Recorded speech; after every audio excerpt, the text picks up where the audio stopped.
Worth also battles with this. I just want to play a little bit of the morning, November 22nd, 1963. The president made this impromptu appearance in Fort Worth before a crowd of people waiting outside the Hotel Texas. Let's play that. There are no big hearts in Fort Worth. Did you shake hands with the president? Yes, sir. What did you think of him? Oh, I thought he was very distinguished. I played President Kennedy since he was elected, and I think he was just so distinguished and so intelligent, and I'm so happy I got to see him. What do you think of the president? I think he's a wonderful man. That was in Fort Worth, and that wonderful town as well. My high school not very far from where that hotel exists. It struggles too, but the politics of Texas, do you see any Kennedy legacy? We talk about, of course, the national landscape, but the political landscape of Texas and the lingering impact by Kennedy, what do you see there? You know, I think that's a really good question, because when the mayor, in an apologist way, says Dallas and Fort Worth, these areas are not what they were in 1963, I think that's true. And if the Kennedy assassination did something, I think among the things it did was to make the city of Dallas reevaluate these troublesome, these difficult and toxic currents, political and ideological currents in the city, and to come to terms. Dallas was not completely innocent. It wasn't completely guilty, but it wasn't completely innocent. And the Dallas today, if you look, is a very different city. Our sheriff, as you know, in Dallas is a Latina. She's a Latina lesbian. You wouldn't have seen something like that in the past. There is much more tolerance and embrace of all kinds of people. But politically, there's a division in the city, and there are divisions, but it's nothing like it was in 1963. Wayne Slater, it's always a pleasure to speak with you. We'll talk with you, I'm sure, very soon. Thank you. Thank you. And still ahead, a question that often comes up when people discuss President Kennedy, and you know the question: where were you when you learned the president had been assassinated? I mean, everybody just felt, you know, what are we doing? We're playing a soccer game and the president's just been shot. We'll have a preview of Tom Brokaw's special documentary airing tonight, Where Were You the Day JFK Died?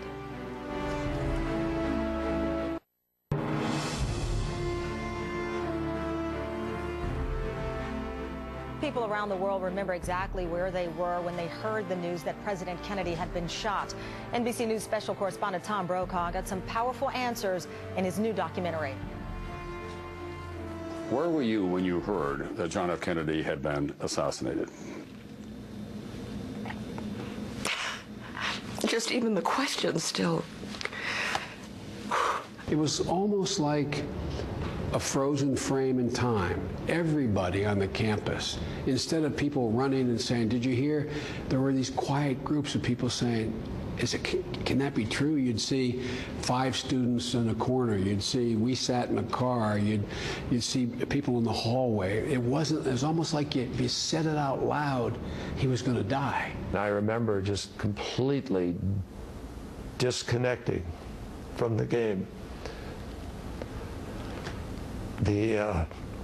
It was just a shock.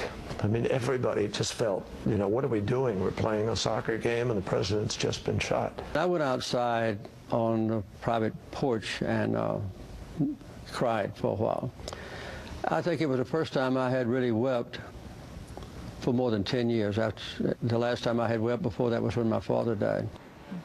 Tom Brokaw's special Where Were You the Day JFK Died airs tonight at 9 Eastern Time on NBC. And right now, MSNBC.com is streaming NBC News coverage of the Kennedy assassination as it happened on that tragic Friday in 1963. Bill Ryan, Chet Huntley, Frank McGee, and Charles Murphy were reporting for NBC News that day. Let's listen in. A case such as this, that virtually every medical specialist of any sort and description and capability would be called into the hospital so that all medical treatment would be available to the president. Chet? In just this momentary lull, I would assume that the memory of every person listening at this moment has flashed back to that day in April 1945 when Franklin Delano Roosevelt... Excuse me, Chet. Here is a flash from the Associated Press, Dateline Dallas. 2 priests who were with President Kennedy say he is dead of bullet wounds. There is no further confirmation, but this is what we have on a flash basis from the Associated Press. 2 priests in Dallas who were with President Kennedy say he is dead of bullet wounds. There is no further confirmation. This is the only word we have indicating that the president may, in fact, have lost his life. It has just moved on the Associated Press wires from Dallas. The 2 priests were called to the hospital to administer the last rites of the Roman Catholic Church, and it is from them we get the word that the president has died, that the bullet wounds inflicted on him as he rode in a motorcade through downtown Dallas have been fatal. We would remind you there is no official confirmation of this from any source as yet. Bill, just moments before you brought the flash, I had word from the hospital that the Vice President, Lyndon Johnson, and his wife had just left the hospital, been rushed away into a motorcade and departed. This, Frank, might be confirmation of the flash. We must stand by for confirmation, as Bill has emphasized. This is rather sketchy information. We will stand by. We should have. Now, there apparently is word that this AP flash, this report from the 2 priests, that the president has died of bullet wounds is confirmed. We will attempt now to get to station WBAP-TV in Fort Worth, Dallas for confirmation. We go to newsman Tom Murphy. Substantiating this, but not confirming it, is a report about 5 minutes ago by the Dallas Police Department to all of its officers that the president had died. Some 3 to 5 minutes later, the AP flashed that 2 priests at the hospital say the president is dead. Charles Murphy, returning now to NBC in New York. Word from 2 sources. Again, it is not... Bill, excuse me. We have NBC's Bob McNeil on the line now with a report. Please go ahead, Bob. White House Press Secretary Malcolm Kilduff has just announced that President Kennedy died at approximately 1 o'clock Central Standard Time, which is about 35 minutes ago. After being shot at. After being shot. By an unknown assailant. By an unknown assailant. During a motorcade drive through downtown Dallas. During a motorcade drive through downtown Dallas. The president died. The president died. Approximately 25 minutes. Approximately 25 minutes. After the attack took place. After the attack took place. He had been rushed, bleeding and unconscious. He had been rushed, bleeding and unconscious. To the Parkland Memorial Hospital in Dallas. To the Parkland Memorial Hospital in Dallas.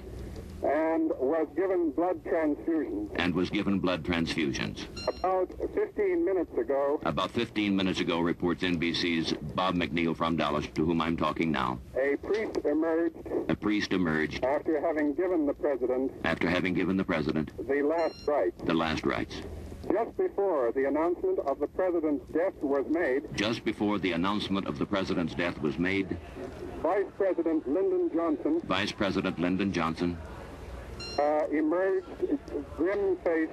Emerged grim-faced. And was driven off with a police escort. And was driven away with a police escort.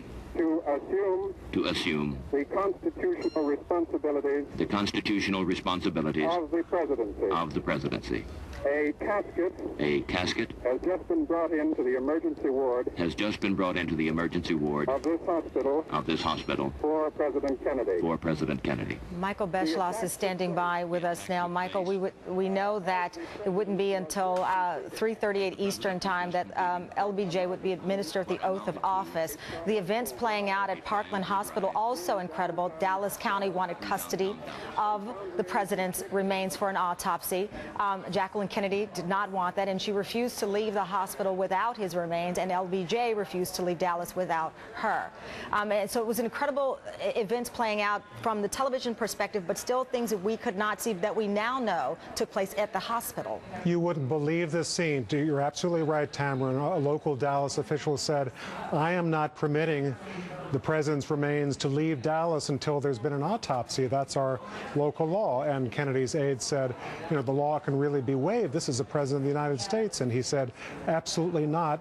And finally, if you can believe it, Secret Service agents drew out their machine guns and said, we're going ahead, and basically pushed ahead and brought the president's coffin and Mrs. Kennedy to the airport, to the point that when they arrived at Love Field, there was still worried among some of the late president's aides that the Dallas police would roll up and try to stop the plane from leaving Washington. As I understand it, as you know far better than I, it wasn't until wheels were up that there was literally this ongoing battle. And for a lot of people, they don't realize or understand why there was this battle between Dallas County, over the feds, over the president's remains and an eventual autopsy. That's right. And, you know, in one respect, the Dallas official was not entirely wrong, because the reason that that law was there and the assassination of a president, unbelievably, in 1963 was not a federal offense. It certainly has been one since then.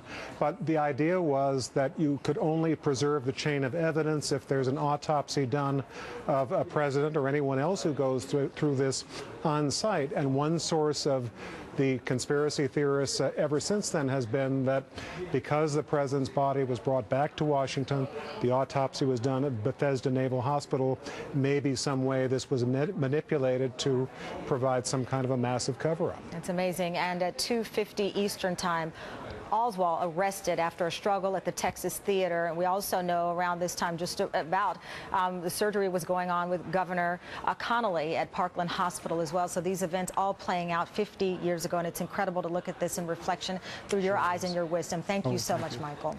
And we invite you to tune in to MSNBC tonight for 3 hours of special coverage of the assassination of JFK. First at 7 p.m. Eastern, JFK, the day that changed America. Then at 8, watch Kennedy Brothers, a hardball documentary. And at 9, don't miss the Reverend Al Sharpton's special 50 Years of Gods. That is all tonight on MSNBC. We'll be right back.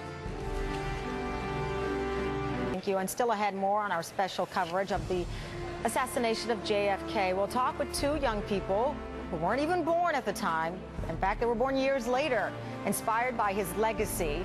We'll meet them next.